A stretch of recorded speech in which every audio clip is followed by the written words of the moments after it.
प्रणाम बाबा जी।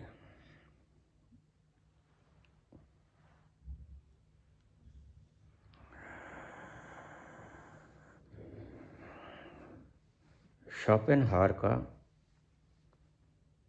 एक प्रसिद्ध वचन, a man can do what he wants but he can not will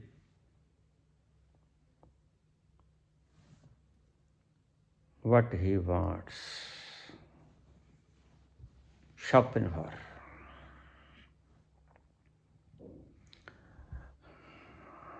पूछा है श्रेयस गोराहा, झारखंड से।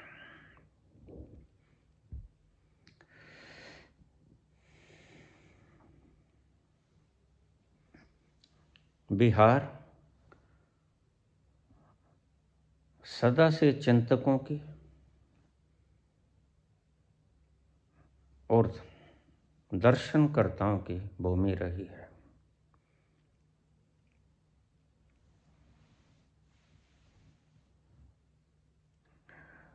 बिहार में से ही टूटकर झारखंड बना 2000 सन में, शायद 15 नवंबर को, जहां तक मुझे याद है।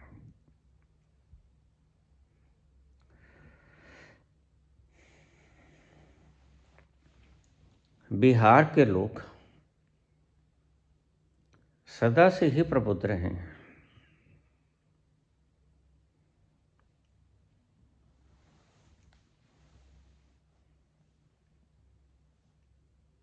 बड़े बड़े चिंतकों को, बड़े बड़े अनुभवियों को बिहार की धरती ने जन्म दिया। आज पिछड़ गया, बिल्कुल वैसे ही जैसे भारत कभी सोने की चिड़िया हुआ करती थी। आज नहीं रहे।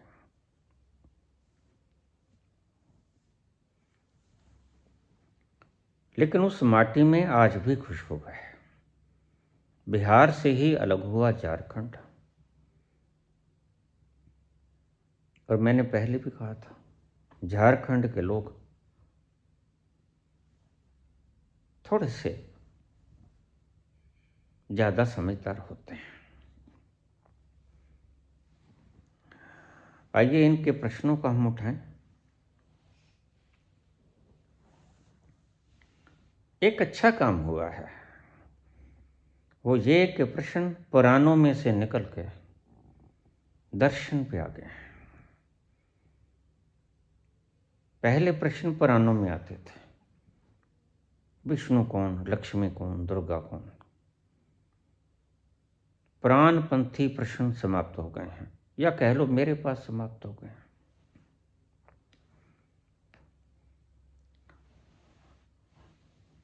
दार्शनिक सवाल मेरे पास आने शुरू हो गए हैं।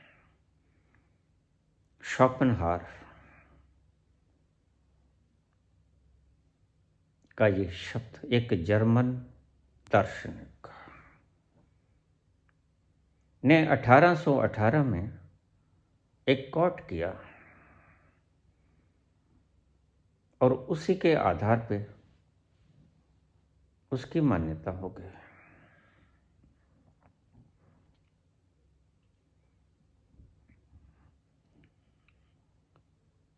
जब भगवान की पूजा बंद हो जाएगी तो दार्शनिकों की पूजा शुरू हो जाएगी। क्योंकि दार्शनिक भ्रम देते हैं परमात्मा होने का।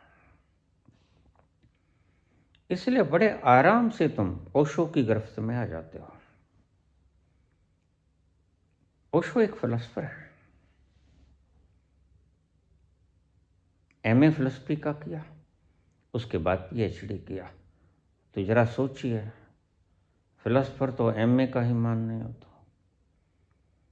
जिसने डॉक्टरेट कर ली, उसके शब्द, उसके पास वोकैबुलरी कितनी होगी। वह जो चाहे सिद्ध कर सकता है शब्दों से, और इसी शब्दों की सिद्धि के कारण वह विश्वविख्यात हुआ। ध्यान रखना, मैं अपने पुराने शब्दों से मुकर नहीं रहा हूं। Osho was an enlightened person. Osho को अनुभव हुआ, लेकिन मैं फिर भी कहता हूं कि ओशो बुद्ध के तल तक अनुभवी हुआ है। ना बुद्ध आगे जा सके, ना ओशो आगे जा सके। और सिर्फ मेरी इसी बात पर ओशो से चिपटे हुए लोग मुझसे अलग हो गए। मुझे खुशी है इस बात की। जिनके मन में चिपकाहट अभी बाकी है, किसी भी सीढ़ी के किसी भी पड़ाव पे आके जो चिपक जाना चाहते हैं, वो अगर मुझसे टूट ही जाएं तो ज्यादा अच्छा है।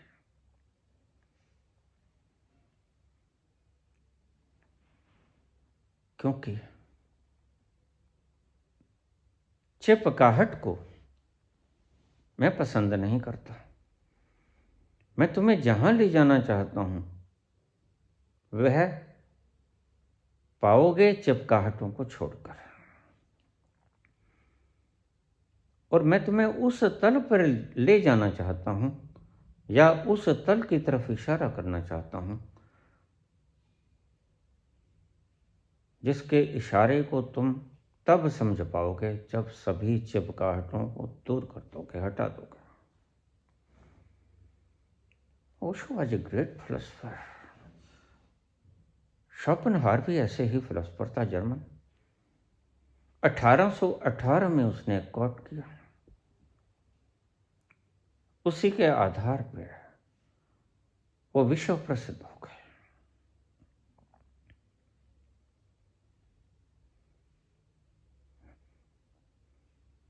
दार्शनिक में एक खूबी होती है, वह सत्य को शब्दों में बड़ी खूबी से डाल देता है। और क्योंकि तुम शब्दों के आशिक हो, अनुभव से बचते हो, अनुभवों में जाना नहीं चाहते, क्योंकि अनुभवों में जाने के लिए बड़े साहस की आवश्यकता होती है, और साहस तुम पैदा नहीं कर पाते, इसलिए तुम अनुभवों में जाना ही नहीं चाहते।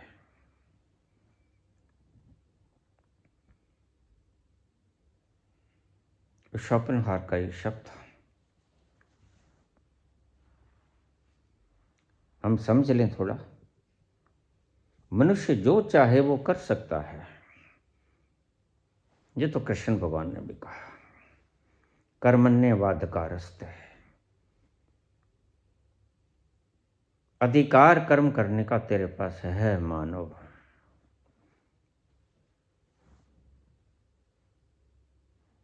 मनुष्य जो चाहे कर सकता है,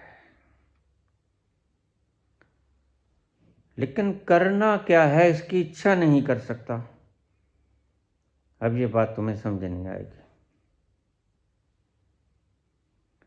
मनुष्य जो चाहे कर सकता है, लेकिन वह ये नहीं चुन सकता कि वह क्या चाहता है। अब इसका अर्थ तो कुछ और है। शोपेनहावर कुछ और बना देंगे। चिंदी को सांप बनाने वाला दार्शनिक होता है। जो सांप ने केंचुली उतार दी ना, उस केंचुली को पकड़ के तुम्हें डराएगा, तुम्हें समझाएगा, ये देखो सांप है। ये सांप होता नहीं, पुरानी त्वचा को सर्प त्याग देता है। बोलने में दक्ष व्यक्ति अनुभव पर भी खरा उतरा, ये जरूरी नहीं है। अनुभव में चूक जाते हैं ये लोग, और वो इनकी जिंदगी का आयाम बता देता है। आओ हम शब्दों में चले। मनुष्य जो चाहे कर सकता है, यहां तक ठीक। कृष्ण भी कहते हैं, हे मनुष्य, तू कर्म करने का अधिकार रखता है, लेकिन अगला शब्द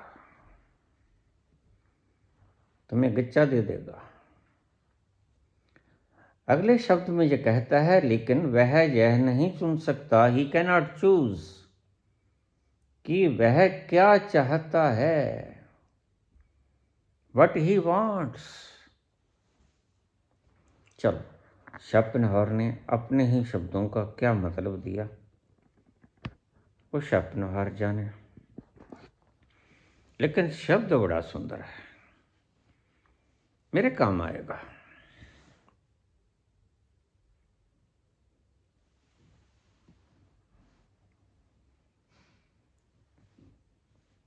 तुम दुकान करते हो, तुम ऑफिस में जाते हो, तुम सारे दिन भर परिश्रम करते हो, व्यापार करते हो या नौकरी करते हो,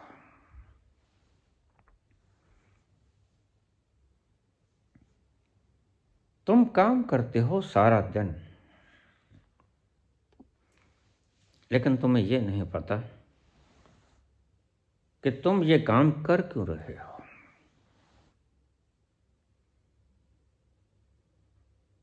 जवाब सभी के पास होगा।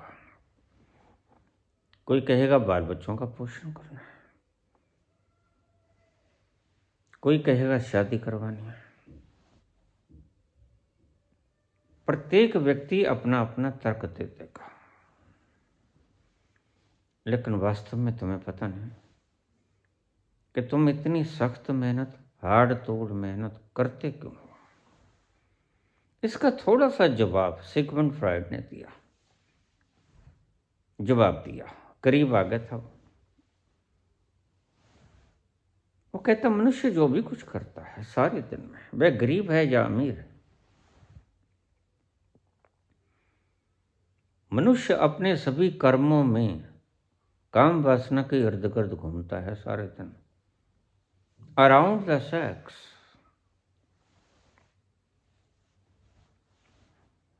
लेकिन इससे भी आगे सवाल है, इससे भी आगे सवाल है कि तुम काम वासना में ढूंढना क्या चाहते हो। वही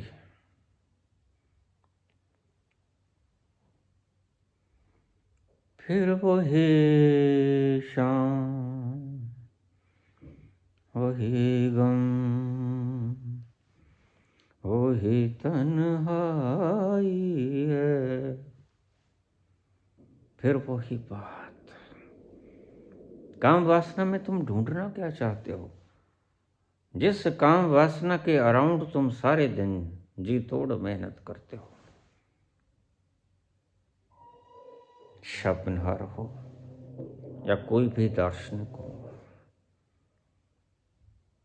प्रश्न आगे छोड़ जाता है।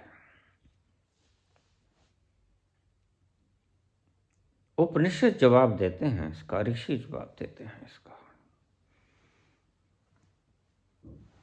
आनंद के लिए है काम वासना, काम आनंद के लिए, उस एक झलक के लिए, पल दो पल की झलक के लिए सारा दिन तुम गंवा देते हो। जब तुम खंगालोगे सत्य को, यही थीम पाओगे। असल में वास्तव में तुम चाहते हो आनंद। तो ठीक कहा शोपेनहावर ने, वह जानता था नहीं जानता था, लेकिन जाने अनजाने एक कोट बहुत बढ़िया कर गया।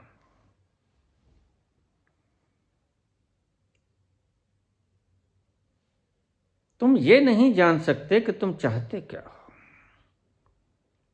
क्यों नहीं जान सकते? बिल्कुल जान सकते हैं। जिसने जाना वो ऋषि हो गया। ऋषि ने जाना कि मनुष्य जो दिन भर काम करता है, कोई भी काम करता है, वह करता है आनंद के लिए। और ध्यान रखना, अगर तुम्हें तुम्हारा काम आनंद ना बने, मजबूरी बन जाए, तो वह काम नहीं है, वह बेकार है। जो काम आनंद बन जाए, वह तुम्हें आनंद की तरफ ले जाएगा। आनंद बनेगा कैसे काम? काम आनंद बनेगा, तुम काम के भीतर 100% इंटेंगल हो जाओ। 100% तुम इन्वॉल्व हो जाओ काम के भीतर, तो काम आनंद बन जाएगा। एक सूत्र मैं तुम्हें देता हूं आज। कोई भी काम करो, कोई भी काम करो, कोई बैन नहीं है, अच्छे बुरे का कोई बैन नहीं, लेकिन उस काम में 100% इन्वॉल्व कर दो अपने आप को, डुबो दो, मिटा दो, फना हो जाओ, उस काम में घुस जाओ, पूरे के पूरे मगन हो जाओ, लीन हो जाओ। और तुम पाओगे जैसे ही तुम मगन हो गए, जैसे ही तुम लीन हो गए, आनंद न जाने कहाँ से उतर आया, कहाँ से उतर आया। आनंद कहीं गया ही नहीं था, सिर्फ तुमने आनंद को आने के लिए गड्ढा नहीं खोदा था। आपने देखा, जहां तापमान कम होता है, जहां प्रेशर कम होता है वायु का, सारे तरफ से हवाएं दौड़ने लग जाती हैं उधर गड्ढे की तरफ। खाई के भीतर सभी तरफ से पानी दौड़ना शुरू हो जाता है। यह परमात्मा का असूल है।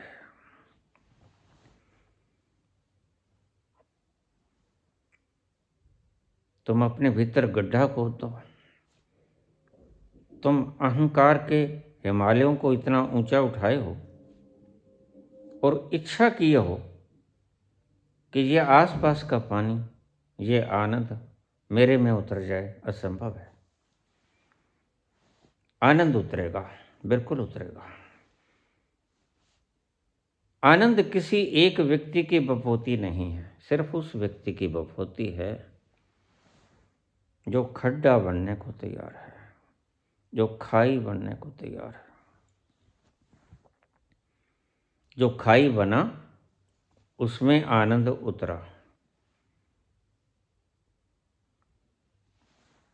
तो शोपेनहावर ने ये शब्द किस लिए कहे, यह बखूबी जानता है शोपेनहावर, लेकिन एक शानदार शब्द दे गया, कोट दे गया, अध्यात्म का। मेरी दृष्टि में इसका अर्थ आध्यात्मिक ही है। दर्शन शास्त्र इसका कोई भी अर्थ करता हो, मैंने कुछ लेना देना नहीं, लेकिन अध्यात्म इसका अर्थ करता है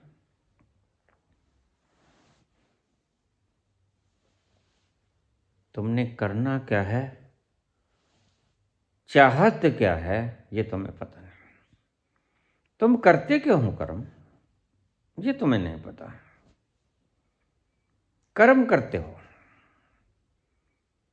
कर्म करने के लिए स्वतंत्र हो। सभी संत कहते हैं, कृष्ण भी कहते हैं, कर्म करना तुम्हें कोई नहीं बांधता, लेकिन करते क्यों हो? तो ऋषि इसका जवाब देते हैं कि तुम कोई भी कर्म करते हो आनंद के लिए।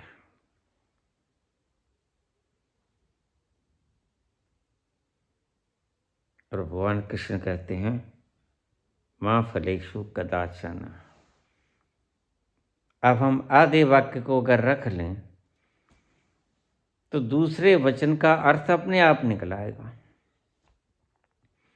कर्मण्य व अधिकार से, कर्म करने का अधिकार तुझे है, लेकिन अगर तू कोई भी कर्म पूरी इन्वॉल्वमेंट से करता है, तल्लीनता से करता है, गुम हो जाता है उसमें, खो जाता है उसमें, मस्त हो जाता है उसमें,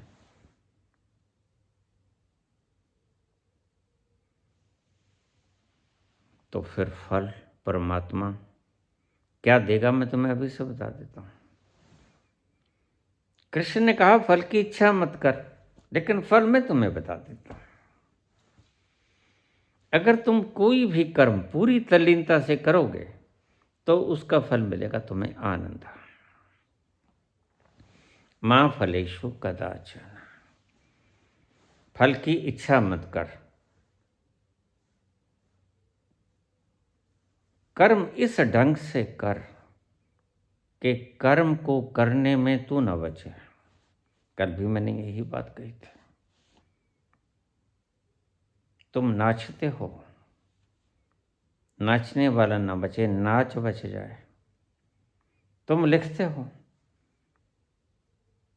लेखक न बचे, लेख बच जाए। तुम गाते हो, गायक न बचे, गायन बच जाए, गीत बच जाए। मुश्किल नहीं है ज़्यादा समझना। अगर तुम किसी भी गाने में, नृत्य में लीन होकर किए, लिखने में भी लीन हो गए, तो तुम्हें क्या मिलेगा? आनंद। और आनंद ही तुम्हारी इच्छा है। आनंद तुम्हारी इच्छा ही नहीं, तुम्हारी जरूरत भी है।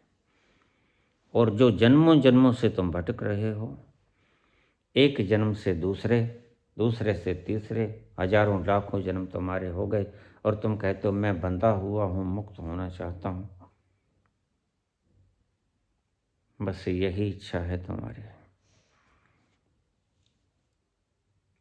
तुम बंधे हो वासनाओं से, तुम्हें आनंद नहीं मिलता। आनंद के नाम पर वासनाएं तुम्हें घेर लेती हैं। कभी क्रोध में जाते हो, कभी लोभ मोह अहंकार में जाते हो, कभी काम में जाते हो, कभी भय खाते हो। वासनाएं तुम्हें बांध लेती हैं। चाहिए तुम्हें आनंद, और तुम अपने को बंधा महसूस करते हो। अब मैं तुम्हें कहता हूं तुम बंधे हुए हो नहीं, तुम बंधे हुए हो नहीं। थोड़ा जाग के तो देखो, क्या तुम वास्तव में बंधे हुए हो? तुम पाओगे तुम नहीं बंधे हुए, तुम मुक्त ही हो। सपना गलत आ गया तो सपना गलत आ गया, तुम थर थर कांप रहे हो सपने में। ये कंपन कैसे हटेगा? अर्जुन कँप रहे हैं कृष्ण के सामने, और कृष्ण जानते हैं ये सपना है, यह सोया सोया कँप रहा है। तो क्या करना होगा? इसका सपना तोड़ना होगा, इसे जगाना होगा। कृष्ण जगा देते हैं उसे, और जब जाग जाता है, आंखें खुल जाती हैं, तो फिर उसे सत्य थोड़ा बतलाना पड़ता है। आंखों वाला सत्य को निहार लेता है।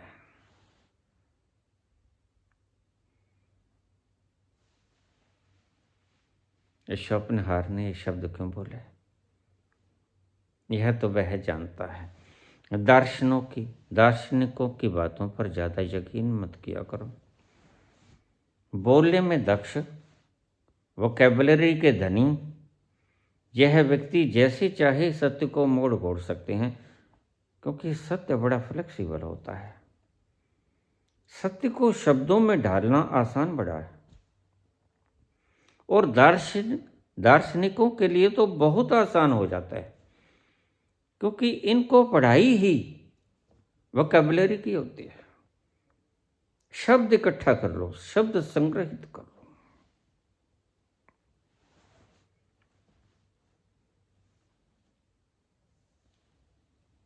शोपेनहावर ने ये क्यों कहा, लेकिन मैंने इसका असली अर्थ जो अध्यात्म में है तुम्हें बता दिया। रोज बताता हूँ यही बात, शोपेनहावर के माध्यम से बता दिया। थोड़ा घूम गया। तुम्हें जरूरत है और जरूरत के कारण इच्छा है। तुम भूखे हो, जरूरत क्या है? रोटी की, भोजन की। मांगते हो तुम भोजन, इसलिए सारा दिन काम करते हो। सायं भोजन मिल जाता है, तुम तृप्त होते हो, सो जाते हो। तुम्हें भी भूख लगी है जन्मों जन्मों से। वह शरीर की भूख नहीं है, वह जरूरत है, तुम्हारी वास्तविक जरूरत है। तुम बिछुड़ गए हो अपने प्राणों से, कहीं दूर निकल गए हो सपने में, और उस बिछड़न का दुख है, उस बिछड़न का विरह है, उस बिछड़न का संताप है, और तुम रो रहे हो। चाहे स्वप्न ही क्यों ना हो, लेकिन तुम रो रहे हो। तो क्या करना होगा? कृष्ण को तुम्हें जगाना होगा। कृष्ण कहेंगे अर्जुन तुम जाग जाओ। जो बातें करने योग्य नहीं हैं वो तुम कर रहे हो। जो बातें शोक करने योग्य नहीं हैं तुम उनका शोक कर रहे हो। वास्तव में ये सत्य नहीं है, यह सिर्फ तुम्हारी कल्पना है। तुम कल्पना में दुखी हो, वास्तव में दुखी नहीं हो। और यह बहुत बड़ी इन्वेंशन है। तुम छोटी सी इन्वेंशन करके छाती चौड़ी कर लेते हो। मैं नहीं कहता ये इन्वेंशंस करनी बंद कर दो, नहीं, इन्वेंशंस करनी जारी रखो, लेकिन इन्वेंशंस की कीमत पर आत्मा का आनंद न बेचो। आत्मा का आनंद न बेचो इन्वेंशंस की कीमत पर। तुम चाहते हो आनंद को। ये मॉरल बता दूं तुम्हारे प्रश्न का, आगे फिर प्रश्न आएंगे कि दो।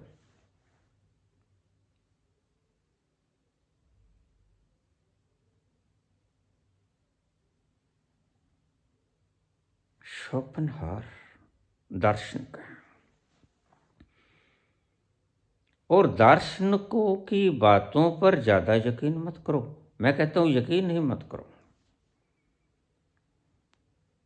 दार्शनिकों से एक बात पूछो कि तुमने जाना क्या। ये व्यर्थ की बकवासें छोड़ो। साहित्य तो तुम इतना रच जाओगे, वो तो बड़ा बोझिल है, उसका तो भार उठाना मुश्किल हो जाएगा। लेकिन तुमने जाना क्या, बस वो बता दो। संत तुम्हें वह बताता है जो अनुभव होता है। संत तुम्हें फिलॉसफी की बातें नहीं करता, और जो फिलॉसफी की बातों में उलझा दे वो हो मिश्रित राजनीतिक संत होता है। क्योंकि राजनीतिज्ञ अक्सर तुम्हें उलझाते हैं, तुम्हारी इंटेंशन को मोड़ देते हैं। वही काम संत करने लगे। पहले पुराणों की कहानियां सुना के तुम्हारी इंटेंशन को मोड़ देते थे। ओशो ने यही काम किया। अन्यथा किसी कृष्ण की किसी बात को समझाने के लिए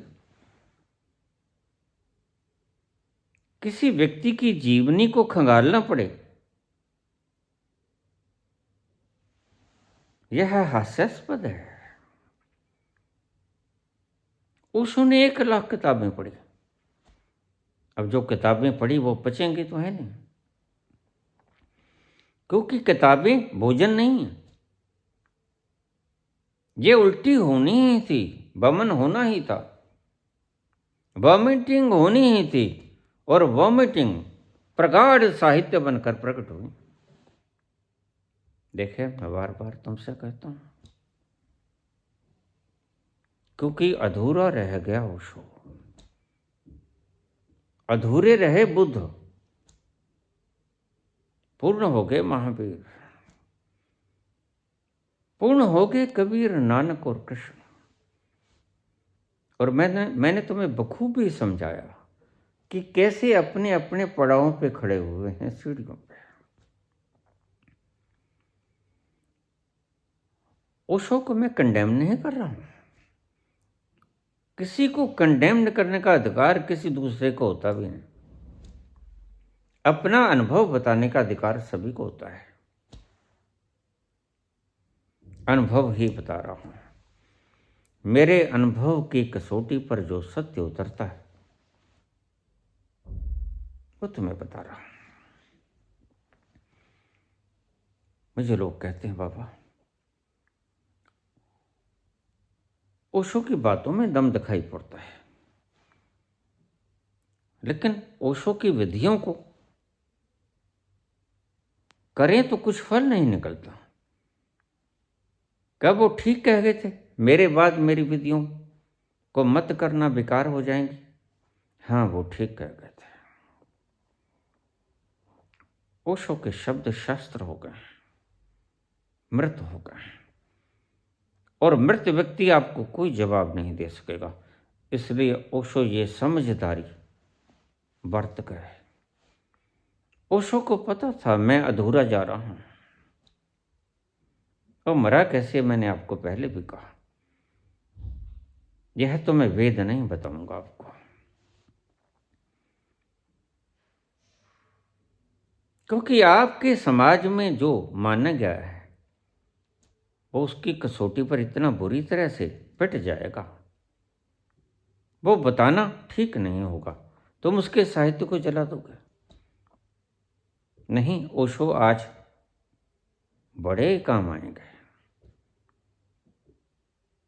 बस एक बात जो मैं कह रहा हूं, ओशो इतना साहित्य जो रच गए, अगर उसके बजाय थोड़ी सी अपनी अनुभव जो उन्हें हुआ है वह बता जाते तो ज़्यादा बेहतर रहता।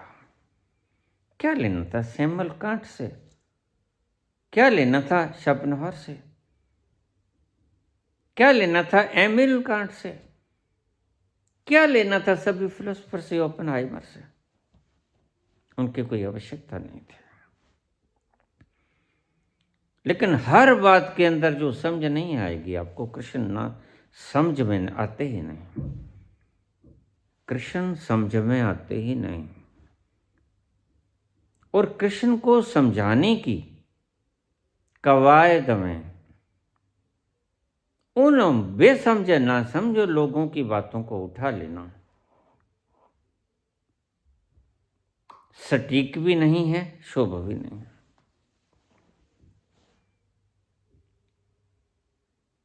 इसलिए मैं कहता हूं, मेरे पास लोग आ जाते हैं तो जब तुम्हारे गुरु ये कह गए कि किसी जिंदा जीवंत बुद्ध पुरुष को तलाश लेना, तो तुमने उनकी बातों के ऊपर कितना फूल चढ़ाया है। मनुष्य इतना मूढ़ है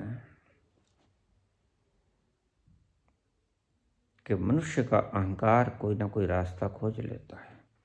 ओशो कुंभ की व्यवस्था हो रही है। अब यह हंसने वाली बात है, बाइफरकेट हो गए। कोई पैसे लेके भाग गया, जेल काट गया। अगर तुम ओशो की उपस्थिति में अपने आप को रूपांतरित नहीं कर पाए तो फिर तुम ऐसा ही कुछ करोगे। फिर तुम कम्यून खोलोगे, फिर तुम किताबों का प्रकाशन करके बेचोगे जो तुम्हारी हैं नहीं। तुम उनसे सीखने की कोई व्यवस्था नहीं करोगे।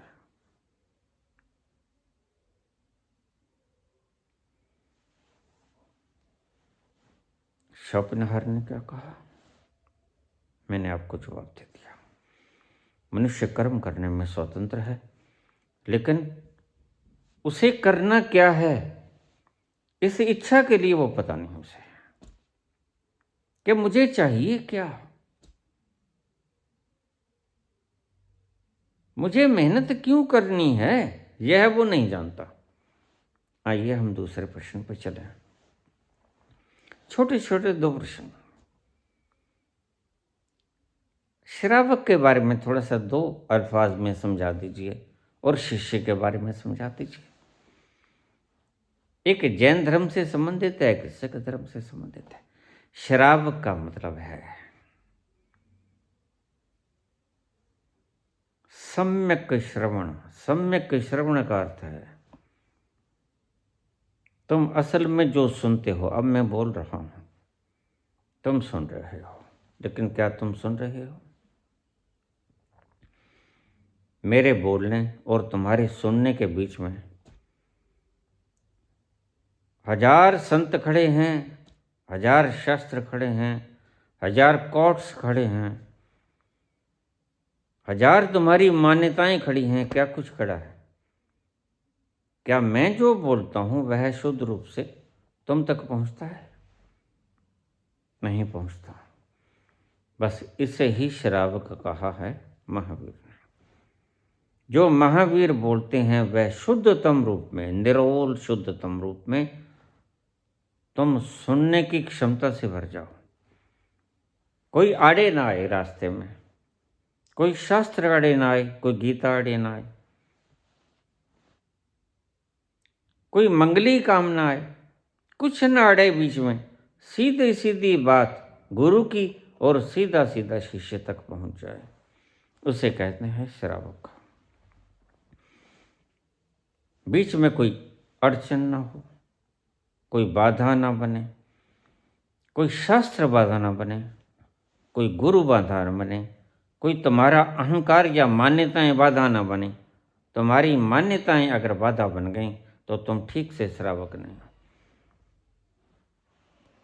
वैसे तो आदमी वही सीखना चाहता है, वही सुनना चाहता है जो वो सुनने के लिए आया है। तो मैं सच कहता हूं, इसलिए रूपांतरण नहीं होता। संतों के पास तो तुम जाते हो, लेकिन संत जो बोलते हैं उसके कंठ से जो आवाज निकली तुम्हारे कानों और प्राणों के भीतर जब गई, उसके बीच में 1000 अड़चनें होती हैं, बैरियर्स होते हैं, वो क्रॉस करके जाती हैं। कितना शुद्धतम रूप जाता होगा आपके भीतर, ये आप खुद ही समझ सकते हैं। श्रावक कहा महावीर ने उसे, जैसा गुरु बोले शुद्धतम रूप में निरोल अवस्था में तुम्हारे प्राणों में उतर जाए, जिसके उतर गया वही श्रावक। सिख। जर्मनी से पूछा है किसने? शिष्य का क्या अर्थ है? शिष्य का भी यही अर्थ है। तुम सीखना तो चाहते हो, लेकिन क्या सीखना चाहते हो ये तुम पहले से मानकर ही आए हुए हो। तुम सीखना क्या चाहते हो ये तुम पहले से ही मानकर आए हुए हो। शिष्य का अर्थ है तुम कोरे कागज हो जाओ। शिष्य का अर्थ है तुम्हारा पन्ना खाली हो। गुरु जो लिखे वो साफ साफ दिखाई पड़े, उस पर पहले से इबारतें ना लिखी गई हों। खाली पन्ने पर जो लिखा जाएगा वो स्पष्ट पढ़ा जाएगा और संदेश साफ होगा। तुम सीखना चाहते हो, लेकिन बहुत कुछ सीख के आए हुए हो। इसलिए जो गुरु बोलेगा वो तुम सीख नहीं पाओगे। वो गचमच बीच में ही हो जाएगा, लिपियों के बीच में लिपियों को ऊपर और तुम लिख डालोगे।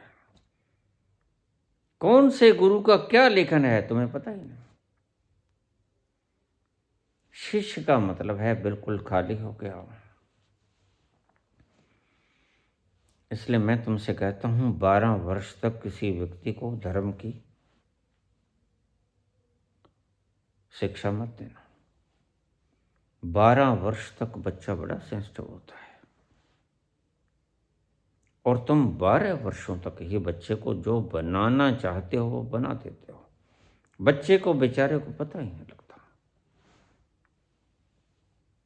बच्चे को तब पता चलता है जब वो मार काट पे उतर जाता है, जब कत्लो गारत होता है और धरती लहू से लाल हो जाती है।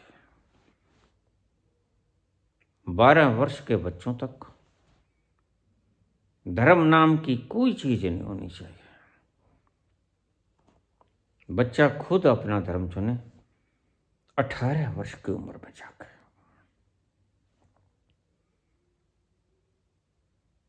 उसने किधर जाना है, क्या इंटेंशन है उसके।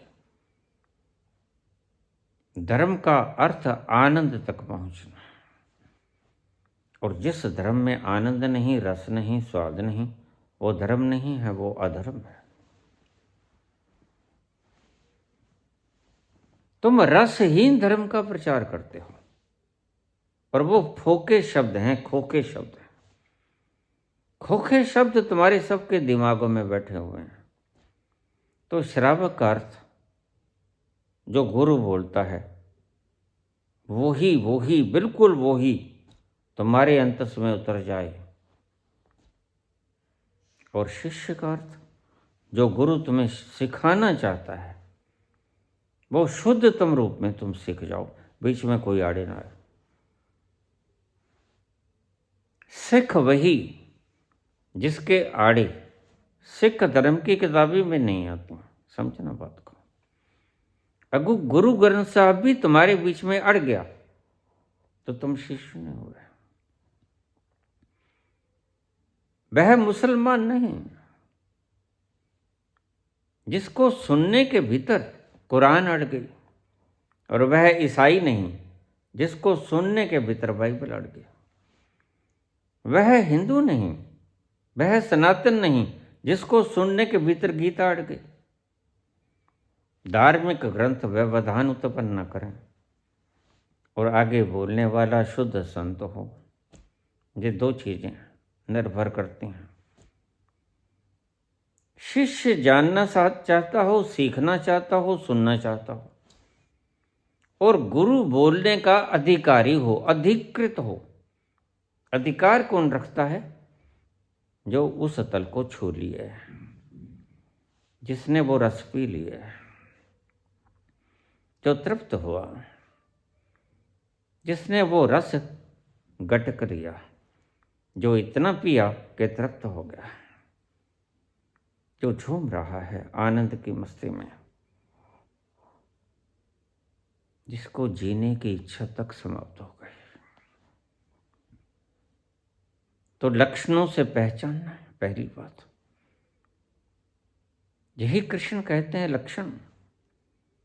उन लक्षणों से पहचान लो और फिर उसकी बात सुनना जिसके लक्षण तुम ठीक पाओ, जिसके करीब जाके तुम आनंद से ओतप्रोत हो जाओ, शब्दों से नहीं, जानकारियों से नहीं। समझना थोड़ी बात को। जानकारियों से तुम्हारे न्यूरॉन भर जाएं, ये नहीं।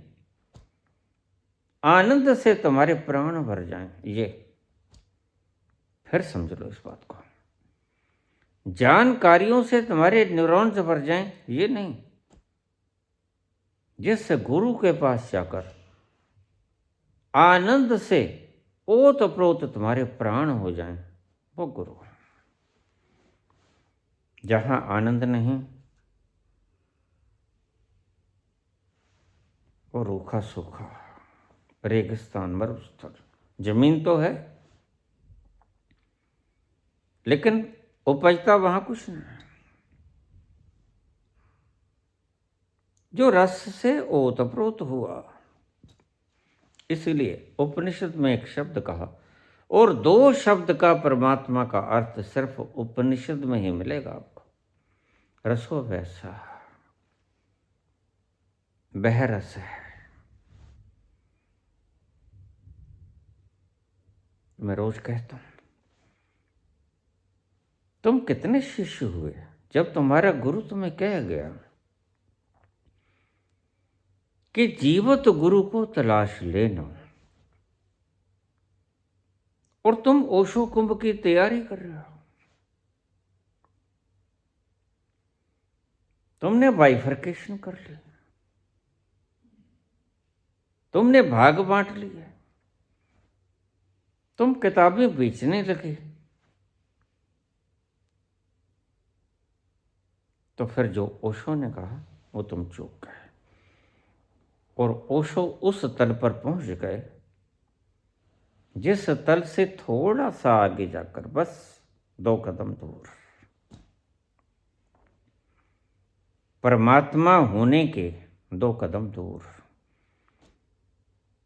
पहले खुद को जानना, और खुद को जानने के आगे एक रास्ता आता है, उसमें उतरना होता है। वो तुम्हें विराट बना देगी, विराट में उतार देगी। बस ये कदम चूक गए, बुद्ध भी चूके, ओशो भी चूके।